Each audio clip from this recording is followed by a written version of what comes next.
Thorny, as we venture into the R&R, two truths are consistent. We love our dear Montana State, and we love great beer. And you know who else feels the same? Jeremiah Johnson Brewing. Brewed in the heart of Montana in downtown Great Falls, Jeremiah Johnson takes Montana's finest ingredients to craft some of Montana's favorite beers. And now, Jeremiah Johnson's second tap room is open in downtown Coeur d'Alene. Their Citra IPA is probably one of my favorites. But we all know, Thorny, you're not the hop lover I am. You're more of a Mountain Man Scotch Ale. Well, Foley, I'm certainly not a mountain man, but you are right. I do love their Mountain Man Scotch Ale. But come game day, you and I are both cracking their Golden Bobcat Pale Ale. So when you're looking for a quality craft beer brewed with Montana roots, a relaxing tap room, or just a six-pack to take to your favorite Bobcat tailgate, Jeremiah Johnson delivers. Make your next beer a Jeremiah Johnson, and as always, go Cats.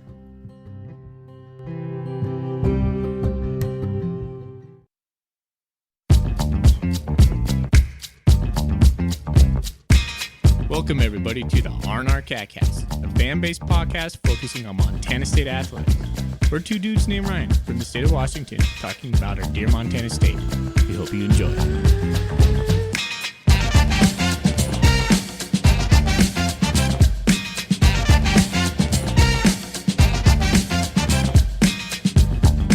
All right. Welcome back, Bobcat fans. Thanks for joining us on another episode of R&R After Dark. This episode will recap our Cat Grizz game, the one that just got over, the one that's not feeling very good right now. And we're going to talk about what's going on in the Big Sky, but we're going to start airing some grievances about the Cat Grizz game.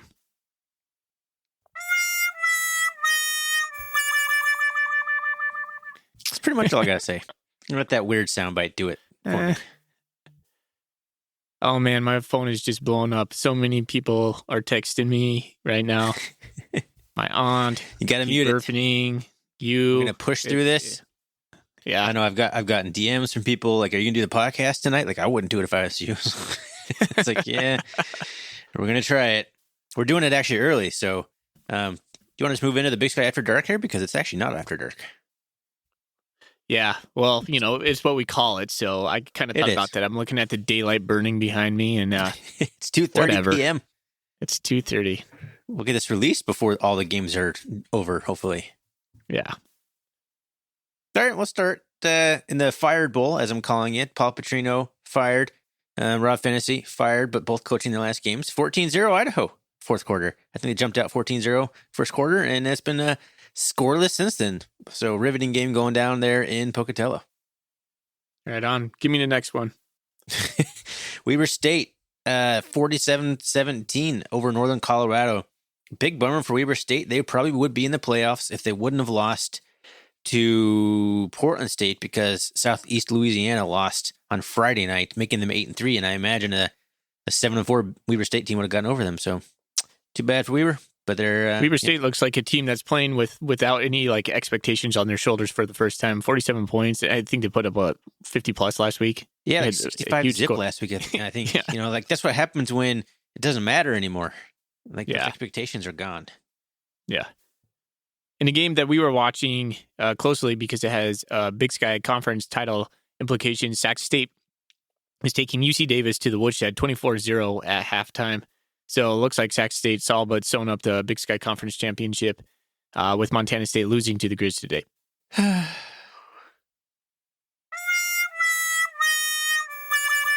Over and under how many more times I play that today. All right, yeah, I was hoping like, well, if we lose, maybe at least Sac State will lose and we'll share Big Sky Conference title, which would be like the worst way to win one ever, but we don't deserve one and we're not going to get one. So moving on. Eastern Washington, Portland State, tied up 7-7 here. 2 minutes and 57 seconds left in the first quarter. I imagine that game's gonna go Eastern Washington's way eventually, but you never know. That's a rivalry game, so keeping an eye on that one after we get off here. And I'm watching on my side tablet over here. The Bobcats down 53-58 against New Mexico Lobos. Hanging in there. So come on, Bobcat basketball, give us a win this week. It's been a bad week for Bobcat athletics, man. Men lost to South Dakota State. The women lost to South Dakota State. The women won a volleyball match, but then lost to Weber State. Good win for them. The first one anyway. And then the The women lost to North Dakota today, and the men probably going to lose to New Mexico. And then, of course, Cat Grizz. So, woo! All right, that's the last time, I promise. That's the last time. All right, buddy. Hey, let's talk about the Cat Grizz game. Going into this game, all the usual Cat Grizz feels, right? It's something that's it's a build-up all week. It's a game that is made exhaustingly exhaustive. Exhausting. I don't know. Sure. I don't even know what I'm saying right now. You know Doesn't what I mean? matter. It's just like all week long, it's just like Cat Grizz, Cat Grizz, Cat Grizz, Cat Grizz. And when you're on the winning side of it, you can embrace it because it feels good. It feels right when you're on the winning side of it. When you're on the losing side of it, it feels really bad. We lost 29-10. Yeah, there you go. So there's the score. So, yes, I agree. We did a lot of podcasting this week, a lot talking about it, which I don't know if that's a good or bad thing in terms of like my mental well-being. But yeah, losers 29-10 with the last 47 seconds left on the clock or something. Touchdown pass to Nate Stewart. And typical of the game, Root Sports went down, like technical difficulties. We didn't even get to see it. So why the hell not? Why would we get to see the one good offensive play the Bobcats had all day? Why? Why would that happen to us? They dropped the game. I think we're like at a 3rd and 9. We had a procedure penalty against us, and I was just like, oh my gosh, here we go again. Third down efficiency, we were not good. It was 4 for 17. I think we hit 3 third downs in the last quarter. So going into that, that's not very good. But yeah, then Root cut the cord on us, and we didn't even get to see that. And then they went right back when we hit the extra point. It was like, oh my gosh, are you kidding? So apparently we had typical of the Nate day. Stewart. Yeah. Atypical of the day. Like we talked about, I don't know who it was. Boston Bobcat pointed out when we played Eastern Washington that we can't drink a Washington beer when we're previewing the Eastern Washington game. So my strategy today, excuse me, was to avoid any Missoula beers. And then when the game was pretty much out of hand, I decided to crack a Cold Smoke, my favorite beer, and the tab broke off. I couldn't even open the beer.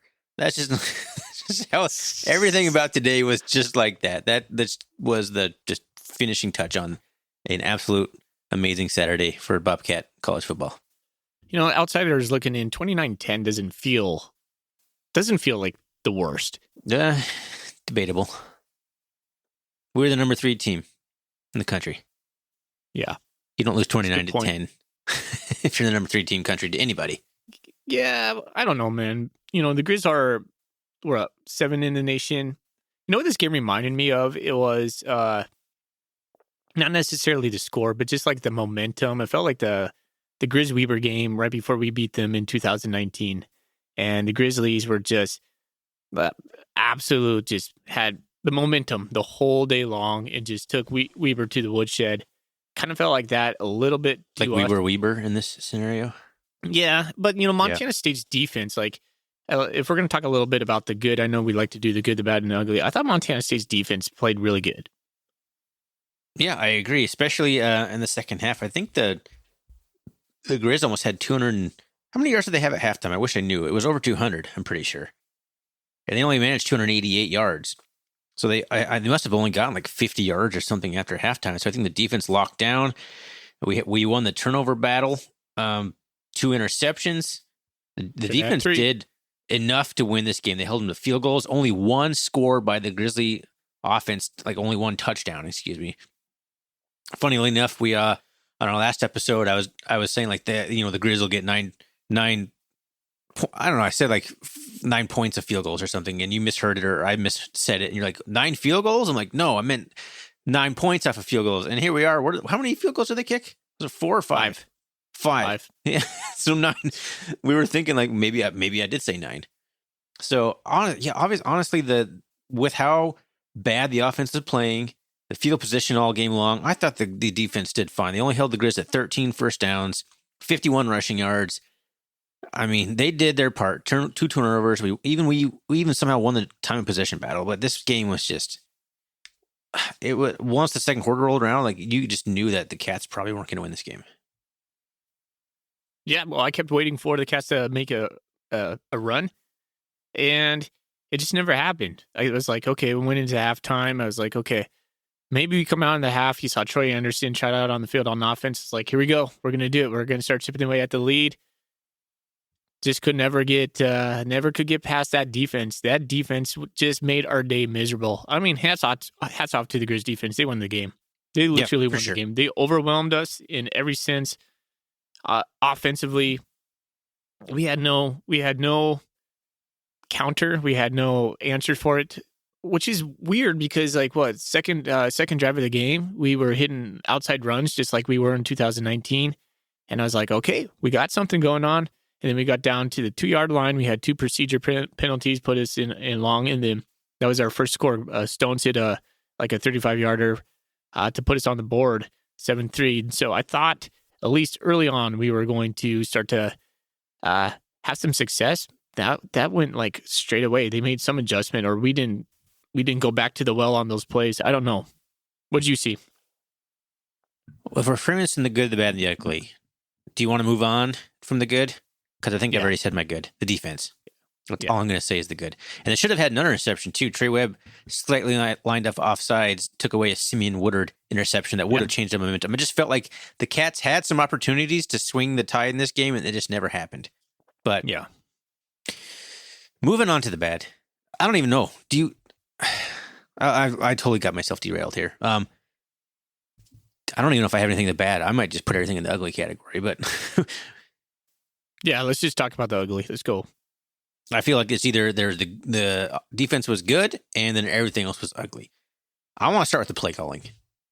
I think the play calling, it's been questionable. I've been wondering if it's execution or play calling the last few weeks. I feel like today, with what the Grizz were doing, it was pretty obvious some things that you shouldn't try against them or should try sparingly. We got very predictable. We kept running up the gut, sometimes 3 plays in a row and punt.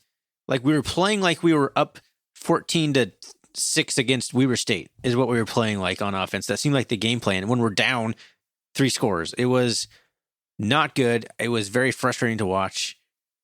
And even when Troy Anderson came in, like you said, it seemed desperate to me. It just seemed like, all right, well, Troy's in. Like I had no hope that was going to work when I was watching that. I was like, that's desperate. Please don't get hurt, Troy. That's all I thought in my head. Yeah, it's I don't know, man. Like when you know the Grizz are bringing the house every third down, almost blitzing every single play, and you're running the same stuff that just goes right into their teeth. You just at that point you just kind of give up in your mind. It was really defeating. Yeah, I felt like it was probably over on the first drive of the second half when we didn't do anything. But when that horrible fake punt that was like. Or a fake field goal that had just zero chance of doing anything with the way that we blocked and let a guy straight through. I mean, maybe if that guy wasn't through there, he might have had a chance to hand off or toss it to, was that number 84? I didn't even catch who that was running across. Wait a second. You're calling that a fake? Yeah. That was a fake? I just thought that was just a blown coverage and we just didn't block him. No, there was a Bobcat wide receiver or tight end coming across. That why would you be running straight towards a kicker from the wing? See, I didn't pick up on that. No, it was clearly a fake. It's just that they let the guy straight through, and I think he basically blocked the pitch. Is what happened. Like the holder was going to pitch it back to the guy running across, and he basically dove and blocked that straight down. Which that was 7 points right there. I guess. Man. I was sitting there thinking, like, would that be an actual pass? But I guess no, he would have been backwards, so would have been a fumble. If it was a pass, it should have been an incomplete pass. But yeah, once that happened, like, well, that's over. It's weird. Like, I just want to talk a little bit, piggyback on your play calling stuff, Ryan. We haven't gotten better this year as far as play calling has gone. It's gotten worse. Yeah, and that's the thing that we would say, like, under the Ash regime, and it's something we hadn't said underneath the Choate regime. Now, it's kind of just a difference. It seems like our offensive has gotten more stale. Our defense, I want to say, has been as good or just as good every game. And so, I think Freddie Banks is doing a good job, but our offense is really questionable. Really questionable. We haven't had kind of any plays to make Matt McKay feel even any better about himself. We're running the same stuff. It's frustrating to see Afonso go up the middle a lot. And I mean, obviously that's what the Grizz want. They want Afonso to run up the gut because that's where they're going to make their hay on that. And it just seems like just silly to me Like, absolutely just silly. Why would we even attempt that?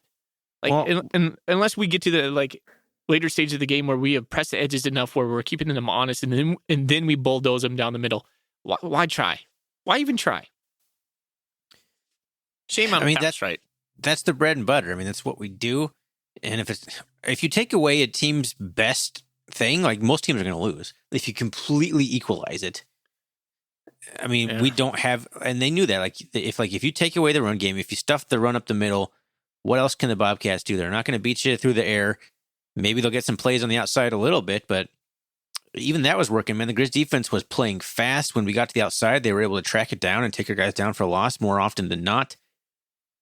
It was, I don't know, just the play calling didn't do it for me. There were so many times where, like you said, we just ran up the gut where we had been doing it all day. Like, you got to try something else. I don't know what it is, but you can't keep doing that because it didn't work once. What was our longest rush up the middle? Like 6 yards? Probably, yeah. I don't think we had a double-digit run all day long. We used our tight ends late in the game. We had a swing pass that worked like 2 times great. I have no clue, man. It's very frustrating, and it played perfectly into Montana's scheme. So Montana wants to overwhelm you, and they did early on. And when they overwhelm you, they know they got you. They're just going to send it all the time. They sent it all the time. I can't believe how many times I looked, and they just had a free rusher coming because they just overwhelmed. We didn't have a guy to block it. And they knew that they were going to just play man-on-man on the outside and try to force McCade to make a pass. Yeah, that's a winning recipe against us. I felt like McCade got rid of the ball a few times in the appropriate way. Like, all right, they blitzed straight up the middle, and he just heaved it downfield in a one-on-one situation, but he didn't put it anywhere near where a defender or a Bobcat can make the catch. And that was the frustrating part. So that was more of an execution, perhaps, but we didn't McCade no favors today. We didn't do anybody any favors. I didn't like our game plan. Like, so much of the success against the Grizz has been like that gap football where we're pulling guards. We're so diverse in the running game, and we're not nearly as diverse. And it came apparent that we're actually a one-dimensional running team on top of being one-dimensional offense, which is basically running. So we're very well. The frustrating part for me is not necessarily that we lost to the Grizz. Like, the rival game sucks. It's a sting. It's that this has been a trend, and the Grizz were able to fully exploit it. So now where do we go from here into the playoffs? Like, do you have any confidence that we're going to go anywhere in the playoffs? It's too early to tell, but this stings right now for sure. It's not. We have some major problems on offense for sure. Yeah, and we've been talking about it for a few weeks. It's not like we were a team that was just rolling and just lost a fluky, weird rivalry game. This has been a trend, and the Grizz just like put a nail in the coffin of the trend. And now where do we go? That's my concern about this game. It's not so much Cat Grizz lost, whatever. It's like, where do we go from here? Because this has been a trend, and how do we buck it? Yeah, I don't know. Underneath the choke, we just relied on our physicality. I thought we got out physical today. We weren't the bully. Yeah, I think that was a major undertone in this game. For sure. So yeah, like this was like the complete reversal of last year in every possible way. Road game for the Grizz. They were the ranked team, number 3 or whatever, number 4 last year. It's a complete reversal in every possible way. We got out-coached, outplayed, out-hustled, except for the defense. I want to make sure that I give the defense their credit. They played hard, and they did well. They got caught off guard maybe early in the game, but after that, they locked it down pretty solid. But, yeah, it's painful, man. It's painful. All right, buddy. We're at 20 minutes. Last thing I Anything else you want to talk about? We talked about a stat that I think Riley Cochran dropped in Nuanez Now that I heard. And I mentioned that in all the Grizz wins, they held their opponents to under 100 yards rushing. We were at 96. When's the last time Montana State got held underneath 100 yards rushing? I don't know. Yeah, I don't know. I was hoping that Afonso could go for 100. He only had like 8 carries in the first half and ended up with 19 carries, 2.6 yards per carry, long of 10 yards. I don't want to go back and watch this game again. Are you going to go back and watch this game? We probably should to make the Monday a worthwhile podcast. Jeez. I don't know, man. I don't think the sky is falling. You can look at it two ways, though. I mean, the rivalry game is just a weird game in itself, and momentum is a fickle thing. And playing in Washington Grizzly Stadium can be really hard, especially when the tide's rolling against you. I hope Vegan takes it all in, because if he continues to do this in big games, if this is a trend for him, he won't be around long. I mean, this is something Montana State is not gonna allow. There's too much on the line for Montana State to continue to lose apathetically to our rivals. So I hope he takes it in, because there's some stuff to learn from this game. I think if it's the whole cliche, Thorny, that you just got to take this and kind of on to the next one. I know you don't want to feel that right now, but you just got to get on to the next one. Montana State's probably going to have a seed in the playoffs, and we'll have a week to kind of let this sit in our stomach. And then we're going to be playing in Bozeman in 2 weeks. That's going to feel good. So I'm right now I'm just looking for how does Montana State bounce back, but that's maybe we'll digest that and talk about that in that's the a Monday coming thing weeks for sure. Yeah, for sure. All I know is it felt good going into this game, knowing that we already took care of the two other hard road games that we were super worried about. This is our first conference loss of the year. We will likely still get a seed. I was worried that if we got blown out too bad, we might not get a seed. So I still think we'll probably get a seed, but overall, you're right. Yeah, it's our first loss. We'll still be okay if we can figure some things out. It's a loss. Time to move on. Get ready for the playoffs. Got a week to figure it out. Let's go. 29-10 is not the end of the world. It's not. No, feels like it, but overall, no, not the end of the world. Yep. All right, buddy. All right. Well, yeah, we'll definitely dive into this more on Monday. I have a lot more to say about this. I'm glad we did this now, because it's 2:50 now. By the time 9 o'clock rolls around, probably not going to be in any shape for podcasting. Let's be clear about that. I've already had 5 beers today, so we'll see how that ends for me. Get you some LaCroix over there or something. Yeah, I'll probably take some hot tea, some coffee, maybe. Maybe. Yeah, find us on rrcatcast.com. Find us on Twitter, rrcatcast. That's our Twitter handle there. You can always email us at rrcatcast.com, rrcatcast@gmail.com, rather. Thanks again to Jeremiah Johnson Brewing for being our sponsor. And let's just get out of here. Go Cats. Go Cats.